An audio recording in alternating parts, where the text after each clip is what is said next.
नमस्कार, स्वागत है आपका हमारे चैनल में। मैं रानी गुप्ता आपके साथ और बड़ी खबर आ रही है। अब तेल आपूर्ति के मामले में भारत में रशिया ने सऊदी अरेबिया को पीछे छोड़ दिया है। आपको बता दें कि भारत में सबसे ज्यादा तेल जो है वो खाड़ी देशों से आया करते थे और रशिया जो है वो 9वें स्थान पर हुआ करता था भारत को तेल आपूर्ति के मामले में। और वहीं सऊदी अरेबिया की बात करें तो वो दूसरे स्थान पर हुआ करता था। लेकिन रशिया में जहां युद्ध की स्थिति है, इसके बावजूद रशिया जो है दूसरे नंबर पर आ गया है भारत को तेल आपूर्ति करने के मामले में। इसी के साथ ही जहां देखा जा रहा था कि अमेरिका ने सख्त नाराजगी दिखाई थी रशिया को लेकर के यूक्रेन युद्ध के मामले में, और अमेरिका ने साफ साफ ये चेतावनी दी थी कई देशों को, जिसे देखते हुए अमेरिका के डर की वजह से कई देशों ने रशिया का तेल लेने से इनकार कर दिया था। लेकिन भारत और रशिया के दोस्ती की बात करें तो ये वर्षों पुरानी है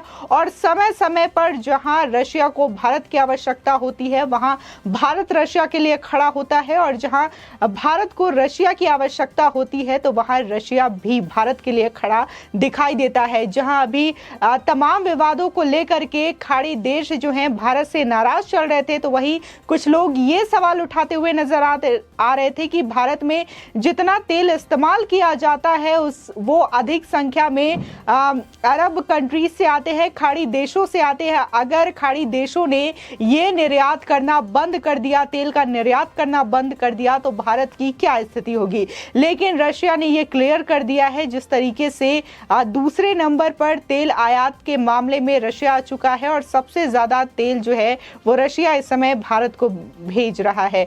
हालांकि यूक्रेन रशिया युद्ध की बात करें तो 100 दिन से भी ज्यादा इस युद्ध को हो गया है, लेकिन इसके बावजूद अगर रशिया के खजानों की बात करें तो वो चाइना और भारत को तेल भेजकर ही उसके जो खजाने हैं वो भर रहे हैं, और वहां पर किसी भी तरीके की कोई आर्थिक कमी रशिया में देखने को नहीं मिल रही है। आपको बता दें कि अब रूस ने सऊदी अरब को रिप्लेस कर दिया है और भारत को दूसरा सबसे बड़ा तेल आपूर्तिकर्ता बनने की जगह रूस ने ले ली है। आपको बता दें कि पहले सऊदी अरब बड़ी मात्रा में भारत को तेल निर्यात करता था। इसी के साथ ही तमाम इस्लामिक कंट्रीज जिनमें इराक, ईरान, ओमान समेत ब्राजील और नाइजीरिया भी शामिल थे जो कि भारत को तेल आपूर्ति करते थे। इसी के साथ ही आपको बता दें कि रूस यूक्रेन के बीच जारी युद्ध के 100 दिन से अधिक हो चुके हैं, लेकिन ये लड़ाई कब थमेगी किसी को कुछ नहीं पता।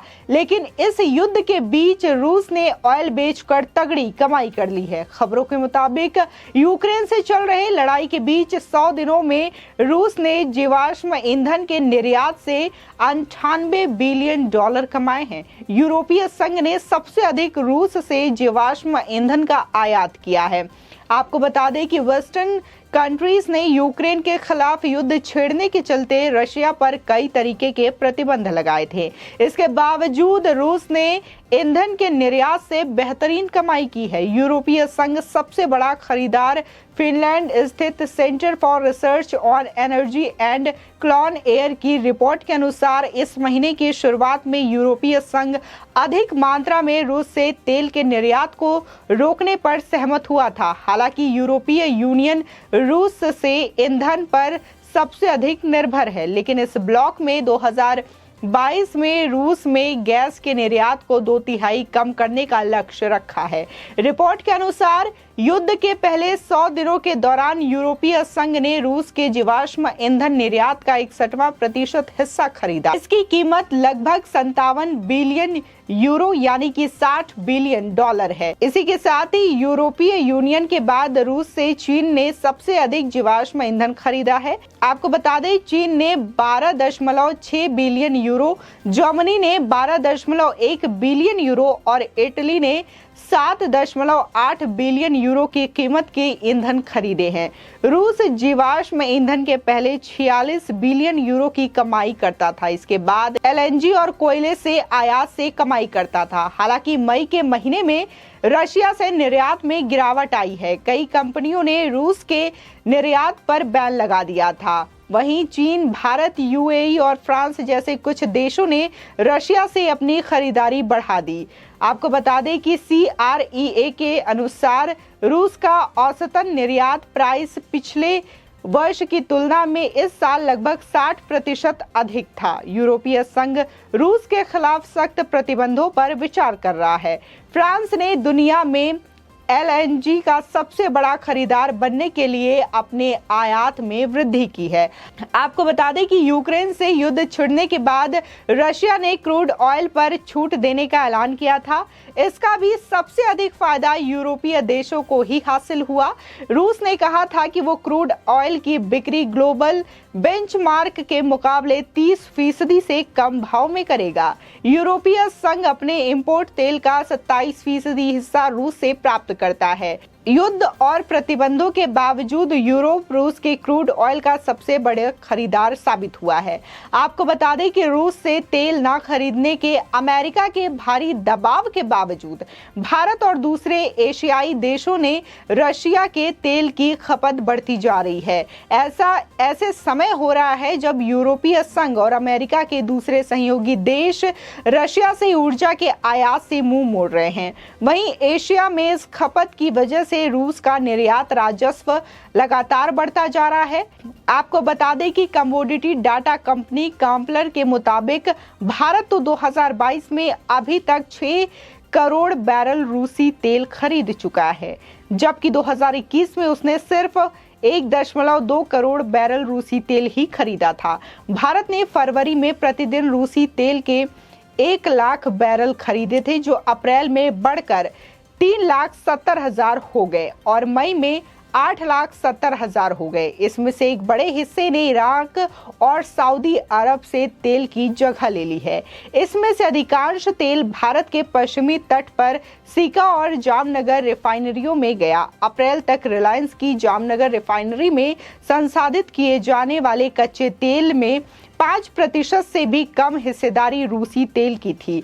वहीं centre for research on energy and clean air के मुताबिक मई में यह बढ़कर 25% से भी ज्यादा हो गई। आपको बता दें कि भारत से निर्यात होने वाले डीजल और अन्य तेल उत्पादों की मात्रा भी बढ़ गई है। वहीं यूक्रेन पर हमले से पहले ये 5,80,000 बैरल प्रतिदिन था और अब ये बढ़कर 6,85,000 बैरल प्रतिदिन हो गया है। वहीं चाइना और दूसरे एशियाई देशों को भी रशियन तेल की आपूर्ति बढ़ा दी गई है। हालांकि उसमें इतनी ज्यादा वृद्धि तो नहीं हुई है, लेकिन समाचार एजेंसी एपी को दिए एक साक्षात्कार में श्रीलंका के प्रधानमंत्री रानिल विक्रमसिंघे ने कहा कि संभव है कि आर्थिक संकट से गुजर रहे उनके देश को चलाते रहने के लिए उन्हें भी रशिया से तेल खरीदना पड़े। आपको बता दें कि मई के आखिरी सप्ताह में श्रीलंका ने अपनी इकलौती रिफाइनरी को फिर से शुरू करने के लिए रशिया से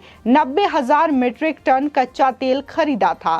फिलीपींस ने रूस के राजदूत मरात पावलोल सोमवार को नवनिर्वाचित राष्ट्रपति फर्डिनांड मार्कोस जूनियर से मिले और उनके देश को जितने तेल और गैस की जरूरत है उतना देने का प्रस्ताव भी दिया है।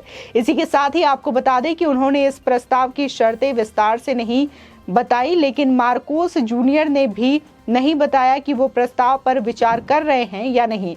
वहीं रूस उनके प्रस्ताव में रुचि ले रहे देशों को कच्चा तेल भारी छूट के बाद 30 से $35 प्रति बैरल के दाम पर दे रहा है। इसके मुकाबले ब्रेंट और अन्य कच्चे तेलों का दाम इस समय $120 प्रति बैरल चल रहा है। वहीं कल्पर में लीड एनालिस्ट मैट स्मिथ कहते हैं कि ऐसा लगता है कि एक स्पष्ट ट्रेंड जड़ें जमा रहा है। लोगों को एहसास हो रहा है कि भारत रिफाइनरिंग का सबसे बड़ा हब है, जो इस तेल को सस्ते दाम पर खरीद रहा है, रिफाइन कर रहा है और उसे दूसरे उत्पादों के रूप में बेचकर भारी मुनाफा कमा रहा है।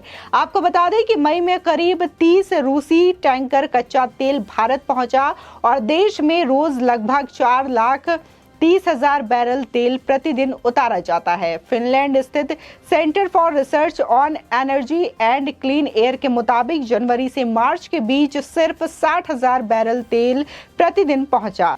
इसी के साथ ही आपको बता दें कि चीन में भी स्वतंत्र रिफाइनरिंग कंपनियों ने बड़ी खरीद कर ली है। अंतर्राष्ट्रीय ऊर्जा एनर्जी के मुताबिक 2021 में ही चीन रूसी तेल का सबसे बड़ा खरीदार था और जिस तरीके से आज सऊदी अरेबिया, जो कि माना जाता था कि भारत में सबसे बड़ा तेल निर्यात करने वाला देश है, लेकिन अब रशिया ने इसकी जगह ले ली है और एक मजबूत जो दोस्ती का प्रतीक है भारत और रशिया को लेकर के, वो फिर से एक बार नजर आ रहा है, जहां तमाम युद्ध हथियार जो होते हैं वो भी रशिया से इंपोर्ट किए जाते हैं। इसी के अलावा कोविड टाइम में भी तमाम चीजें देखी गई कि रशिया ने किस तरीके से भारत की मदद की और इसी तरीके से भारत भी समय समय पर रशिया की मदद करते हुए दिखाई देता है। आपकी इस खबर पर क्या राय है, हमारे कमेंट सेक्शन में जरूर बताएं। आगे की और भी अपडेट के लिए चैनल को सब्सक्राइब करना ना भूलें।